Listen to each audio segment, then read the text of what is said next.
مساء الخير لكم البنات، كي دايرين؟ لاباس عليكم؟ الحمد لله. كي دايما نصحتكم. اليوم بغيت نوريكم واحد الزيت.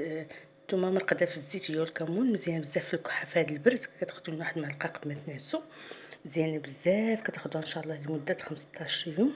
كديروها في شي بلاصتكم مظلمه، ضربه الشمس. ديروها في شي بلاكا، شي بيت خزين ولا شي بلاكا اللي كتخزنوا فيه المواد الغذائيه باش ما تضربش لكم الشمس.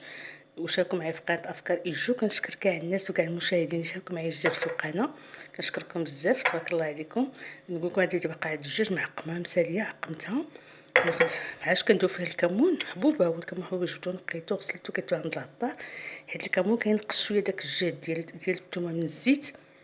نوريكم دابا اش غندير. يدي نقيين، ندير شويه في القرعه، شفتو هكا.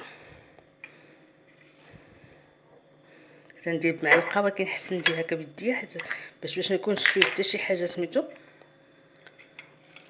شفتوا البنات هكا. وكناخذوا راس ديال الثومه، هي الثومه نقيتها ومسحتها مزيان وخليتها صحيحه.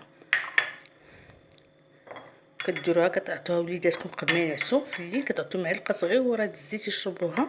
وهذيك الكمون كينقص داك الجهد ديال الثومه. كديروا معلقه صغيره قد هذه، كتشربوها في الليل قبل ما تنعسوا لمده 15 يوم.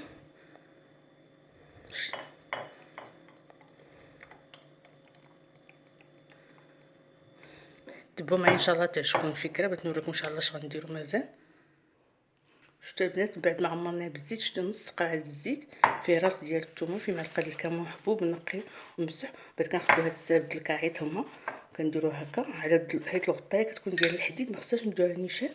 ونصافو نحكموها مزيان، نديروها في شي بيت الخزين ولا في بلاكه اللي كنحطوا فيه المواد الغذائيه. تبارك الله ما شاء الله. كتخليو واحد 3 ايام عاد كتبداو تستعملوها، مفيده بزاف. كتسخن الستر وكلشي مزيانه، وتبارك الله عليكم. ولا اللي قعدتي في فيديوهات خير ان شاء الله.